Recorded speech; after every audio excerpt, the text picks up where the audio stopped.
Sean bienvenidos nuevamente al canal. En esta ocasión continuaremos con las clases de estructura de datos, específicamente con el tema de grafos.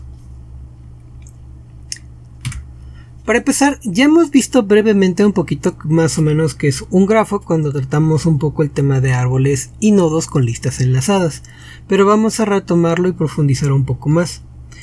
Una definición muy general es como una organización arbitraria de nodos interlazados. Cuando digo arbitraria me refiero a que no necesariamente tienen que tener un orden, aunque sí podrían tenerlo. Ahora, hablando estrictamente en término matemático, porque el grafo es un constructo matemático, a los nodos no les decimos nodos, les decimos vértices.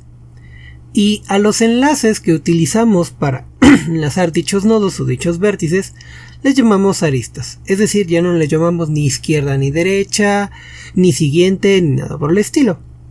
Aunque si me lo preguntan, en la parte de programación el nombre de cuál ocupen ustedes no es tan importante, sino más bien qué tan clara sea la implementación que ustedes hagan de su código. De hecho, bajo esta misma situación, nos vamos a dar cuenta que un árbol es un tipo de grafo. Y esto es una verdad, todos los árboles son grafos, aunque no todos los grafos son árboles.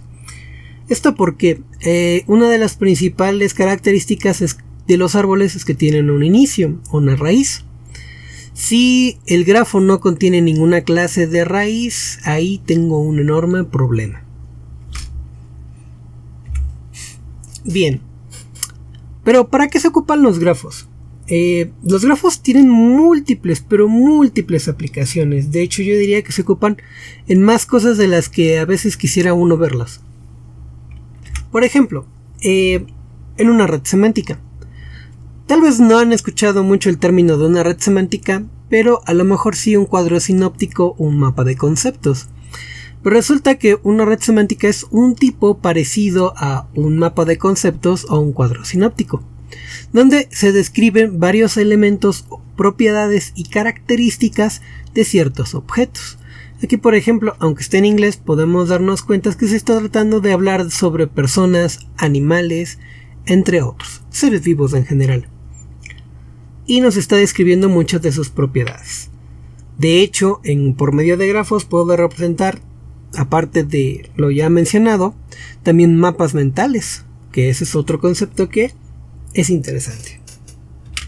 Otro de sus aplicaciones, por ejemplo, pudiera ser el representar el árbol genealógico de cualquier persona o de cualquier familia. Por medio de grafos yo puedo establecer las relaciones que hay entre ellos y cómo es que se han dado propiamente estas relaciones. Hay que mencionar que en cuestiones de familia puede llegar a ser también bastante enredado y que esa es la razón por la cual los grafos tienen algunas herramientas que nos pueden ayudar a explorar propiamente estas situaciones, aunque no es la única manera de representar un árbol genealógico. Por otro lado, también lo podemos utilizar para establecer rutas a través de lugares como lo son calles en mapas o calles en ciudades, más bien. Es decir, yo puedo tomar un mapa y generar un grafo a través de las calles por las cuales uno puede transitar. La ventaja que eso tiene es de que puedo establecer cuáles son los sentidos de las calles para obtener una mejor ruta a un determinado punto. De nuevo, no es la única representación, pero sí es la representación que tiene mayor ventaja a la hora de aplicar ciertos algoritmos, aunque estos tipos de algoritmos ya corresponden a lo que en algún momento se llamó inteligencia artificial. Digo se llamó porque ya no consideramos el trazar rutas como tanto de inteligencia artificial. Llegando al momento les explicaré un poquito por qué a veces sí se considera y a veces no, pero no es tema para esta materia en general. Bien, en realidad un grafo puede ser ocupado para representar cualquier cosa que se enlace con cualquier otro elemento.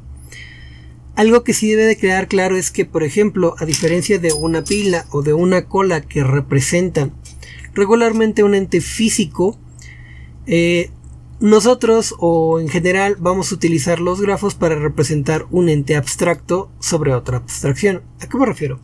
Un grafo es un abstracto, es una construcción a la cual nosotros la utilizamos cuando queremos establecer diversas relaciones.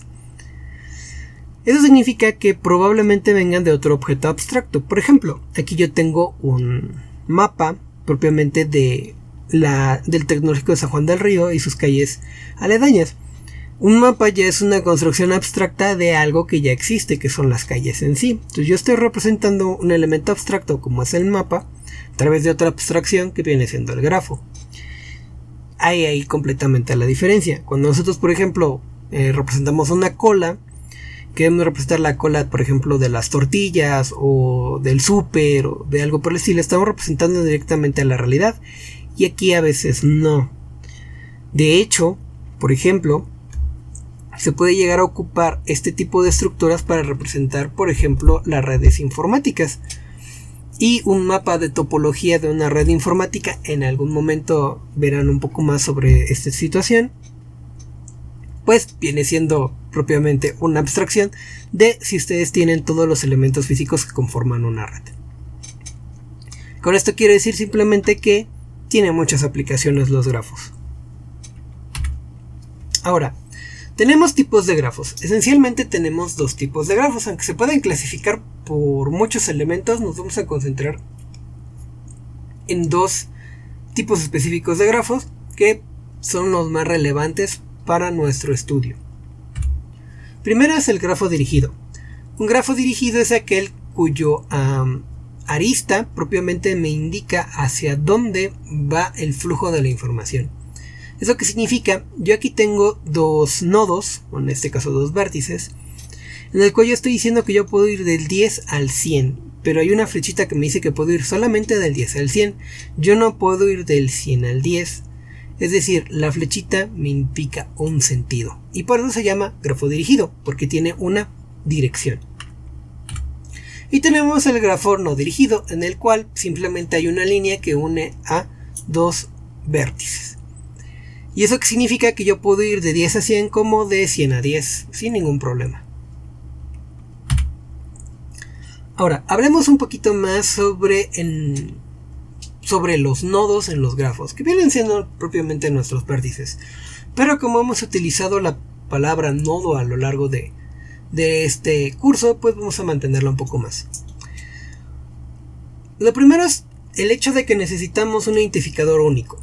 ¿Y a qué me refiero? ¿Por qué tener un identificador único?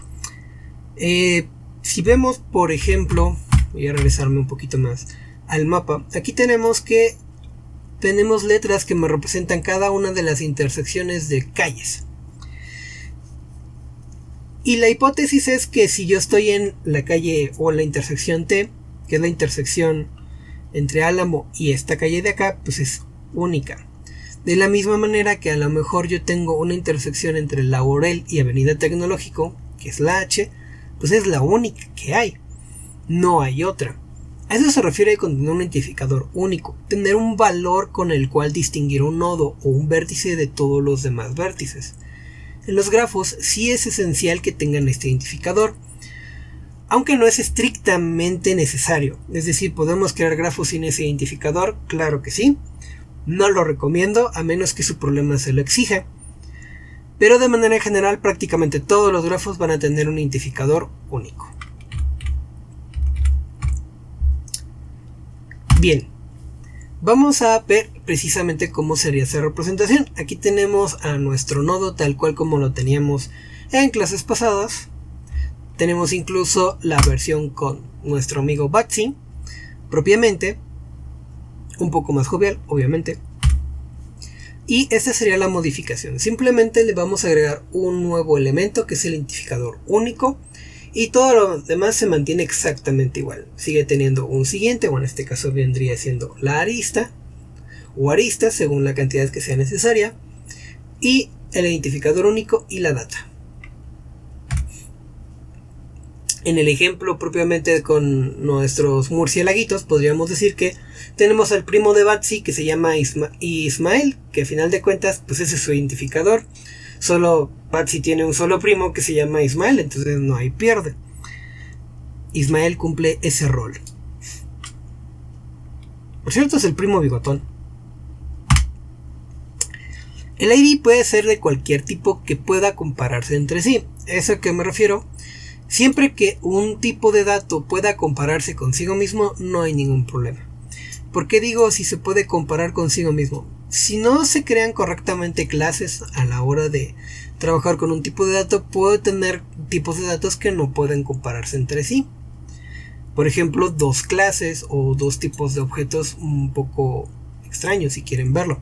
En el caso de Java, acuérdense que existe el método compareTo, que precisamente nos ayuda a colocar esa interfaz sobre qué se puede comparar contra un objeto contra otro. Aunque de manera general el ID se puede utilizar ya sea de tipo entero o cadena. Esos son los dos más comunes, pero repito, puede ser cualquier tipo de dato. Representaciones de un grafo. Aquí viene algo bien interesante, y es que los grafos se pueden representar de múltiples maneras, aunque hay algunas más populares que otras. La primera es que simplemente podríamos agarrar los nodos que ya hemos trabajado toda la vida y simplemente hacer los enlaces correspondientes. Eso implica que voy a tener múltiples aristas, montones de aristas que van a según sea necesario a qué nodos o a qué vértices. El problema de hacer algo como eso es que, por ejemplo, en este ejemplo que tenemos aquí del grafo, ¿cuál es el inicio?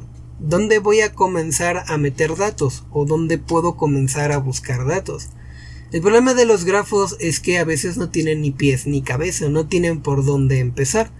O peor aún, pueden dar vueltas sobre sí mismos. Es decir, yo puedo tomar, por ejemplo, aquí del 3 al 4 y del 4 regreso al 1. Aunque en el 1 ya no tenga dónde regresar. Pero podría ser una línea que me permita regresar del 1 al 3. Entonces yo podría estar girando del 1 al 3, y luego al 4, y luego al 1, y luego al 3, y luego al 4, y así eternamente. De hecho, es una de las cosas que puede llegar a pasar con algunas de las operaciones de los grafos, pero las veremos en otra ocasión. La primera forma, digamos que más adecuada de representar un grafo es con la matriz de adyacencia, que como su nombre lo dice, se trata de una matriz. En esta matriz de adyacencia vamos a tomar el grafo que ya hemos estado trabajando. Vamos a tener misma cantidad de filas y de columnas. La idea es, no importa cómo tomen, si filas o columnas, es que yo voy a tomar cada elemento y voy a ir agregando cada uno de sus conexiones. Cuando un nodo o un vértice tenga conexión con otro, voy a agregar un número 1, y cuando no tenga conexión voy a agregar un número 0. Para efectos prácticos en esta ocasión vamos a trabajar precisamente con las columnas y vamos a ir realizando poco a poco el llenado de esta matriz para que puedan darse cuenta cómo funciona. Bien, yo aquí lo que hice en esta primera columna, voy a irme por columnas. Pueden utilizar en lugar de columnas las filas, no pasa nada. La única regla es que si van a usar filas, se quedan con filas todo su programa, o si van a usar columnas, se quedan con columnas todo su programa. Es decir, una vez que se decida de qué punto van a empezar a llenar su matriz, deben de respetarlo durante todo el programa, idealmente. Bien, yo tengo aquí en la parte de arriba al número 1, que tiende a ser el identificador número 1. Vamos a colocarnos en nuestro vértice, que viene siendo el número 1. Y el número 1 yo checo ¿qué conexiones tiene? Yo veo que tiene conexiones al 4 y el 5.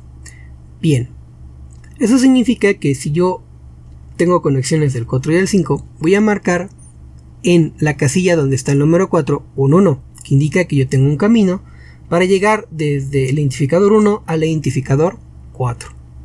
Y luego, para el número 5, de nuevo voy a tomar mi número 1 y voy a checar si tiene una flecha al 5. En este caso sí, por lo tanto voy a colocar un número 1.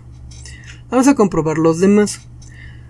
El 1 consigo mismo no tiene un enlace. Ojo, eso sí es posible en un grafo, pero en este caso no es la situación. Por lo tanto yo coloco un 0. Luego, ¿este 1 tiene enlace con el 2? No. Aunque el 2 sí tenga enlace con el 1, al ser este un grafo dirigido, yo no puedo colocar que el 1 tiene enlace con el 2 porque no tengo una flecha que me lo implique. Por lo tanto, se queda en un 0. ¿El 1 tiene enlace con el 3? Tampoco. No hay ninguna flecha que llegue hacia el 3 y que tenga el sentido hacia allá. Y pues bueno, para el 4 y el 5 ya los verificamos. Voy a procurar hacerlo un poco más en orden porque a lo mejor puede ser un poquito complejo el cómo se va llenando, para que sea un poco más claro. Vamos a tomar el identificador número 2 y checamos identificador número 2 contra identificador número 1. ¿Hay un enlace? Es decir, ¿hay una arista? Sí, y ahí en el sentido correcto. Por lo tanto voy a colocar un 1. ¿Tengo un enlace del 2 al 2? Pues no tengo ningún enlace, por lo tanto voy a colocar 0. ¿Tengo un enlace del 2 al 3? Sí, tengo un enlace del 2 al 3, por lo tanto coloco un 1. ¿Tengo un enlace directo al 4? No tengo ningún enlace directo al 4, por lo tanto coloco un 0. ¿Tengo un enlace directo al 5? Tampoco, por lo tanto coloco otro 0. Vamos con el vértice número 3. El 3 tiene un enlace con el número 1 directamente, no lo tiene, por lo tanto colocamos un 0. El mismo 3 tiene un enlace con el número 2, tampoco, por lo tanto es un 0. Ojo, el 2 sí tiene de nuevo enlace al 3, pero el 3 no tiene enlace con el 2. 3 tiene enlace consigo mismo, no tiene ningún enlace, por lo tanto colocamos un 0. Y 3 tiene un enlace con el número 4, sí tiene un enlace, por lo tanto colocamos un número 1. 3 tiene un enlace con el número 5, sí tiene un enlace con el número 5 y por lo tanto colocamos un 1. Pasamos al siguiente, número 4. 4 tiene un enlace con el 1, sí, por lo tanto vamos a colocar un número 1. 4 tiene un enlace con el 2, no, por lo tanto vamos a colocar un número 0. 4 tiene un enlace con el 3, tampoco, aunque repito, el 3 sí tenga enlace con el 4, como no tenemos una flecha directa, tenemos que colocar un 0. 4 tiene un enlace consigo mismo, pues no tiene ningún enlace, por lo tanto va un 0. Y 4 tiene un enlace con el 5, tampoco, por lo tanto vamos a colocar un 0. Pasamos con el siguiente elemento. 5 tiene un enlace con el 1, sí, por lo tanto colocamos un número 1. 5 tiene un enlace con el 2, no, por lo tanto colocamos un 0. 5 tiene un enlace con el 3, tampoco, por lo tanto colocamos un 0. Aunque el 3 tenga un enlace al 5, pero el 5 no tiene un enlace al 3. 5 tiene un enlace con el 4, no, por lo tanto colocamos un 0. Y 5 tiene un enlace consigo mismo, tampoco, por lo tanto se queda en un 0. Bien, ¿qué ventajas tiene esto? La ventaja que tiene es que es principalmente de un acceso rápido. ¿Por qué es de un acceso rápido? Porque como es una matriz, nosotros podemos colocar según el índice de cada uno de nuestros elementos en el grafo como un índice propiamente de la matriz. Así que cuando hago referencia a la columna 0, estoy hablando del nodo 0. Cuando hago referencia a la columna 1, estoy hablando del nodo 1. Eso acelera muchísimo las búsquedas porque yo simplemente tengo que colocar una coordenada y ya sé qué dato tiene en ese punto el grafo. Por eso se dice que es de acceso rápido. Es óptima para algoritmos iterados. Por su naturaleza de ser una matriz, fácilmente podemos colocar un ciclo o más ciclos del estilo de for que pueden iterar perfectamente por cada uno de los elementos. La implementación es sencilla. ¿A qué me refiero con que es sencilla? Pues nada más necesitamos una matriz donde poder colocar los datos. Las desventajas. Bueno, la principal desventaja es que para que esta matriz realmente sea óptima y tenga las ventajas que se ha colocado atrás, pues el ID debería de ser un número entero. El detalle cuando queremos meter otro tipo de ID que no sean de tipo entero, pues es que va a depender del lenguaje de programación. Aunque no lo crean, hay matrices que permiten índices, por ejemplo, de tipo cadena. Eso es posible. Pero no todos los lenguajes son así que eso implica un inconveniente según con que estemos trabajando. El otro detalle es que desperdicia mucha, pero mucha memoria. ¿Y a qué me refiero con esto? Voy a regresarme un poquito en las diapositivas. Y si notamos aquí vamos a contar la cantidad de ceros que hay. 1, 2, 3, 4, 5, 6, 7, 8, 9, 10, 11, 12, 13, 14, 15, 16 y 17 ceros. ¿Eso qué significa? Que usé 17 valores para ejemplificar que no hay nada, que no hay ninguna conexión. Eso es un desperdicio bastante grande de memoria. Por lo que, de manera general, hay que tener mucho cuidado. También tengan en cuenta que al ser una matriz de n por n, eso implica que si yo tengo 100 datos, pues voy a tener una matriz de 100%. Si yo tengo 1000 datos, va a ser una de 1000 por 1000. Y así mi memoria se va a elevar de manera cuadrática, lo cual va a ser un problema a lo largo del tiempo. La otra desventaja es que dependiendo del tipo de algoritmo, presenta algunos retos para implementar algún algoritmo que requiera recursividad o que se vea beneficiado por la recursividad. Regularmente hay que tener ciertas situaciones o ciertos cuidados para implementar recursividad en este tipo de estructuras. Vamos a la segunda representación popular o más común, que es la lista de adyacencia. Sí, se parece mucho a la que anterior, solo que ahora en lugar de una matriz es una lista. Y en efecto, básicamente vamos a trabajar con una lista enlazada.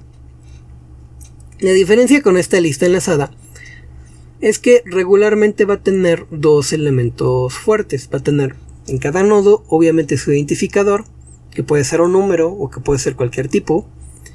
Y regularmente va a tener otra lista enlazada o un vector con todos los elementos a los que tengan un enlace. Aquí, por ejemplo, vamos a tomar a nuestro vértice 1. Vértice 1, ¿con quién tiene enlace? Pues con 4 y con 5. Por lo tanto, en mi lista, en mi segundo elemento, o en mi segundo dato de mi lista, voy a tener al 4 y el 5 con forma de vector. Para el siguiente elemento, que es el vértice número 2, ¿con quién tiene enlace? Pues con 1 y con 3.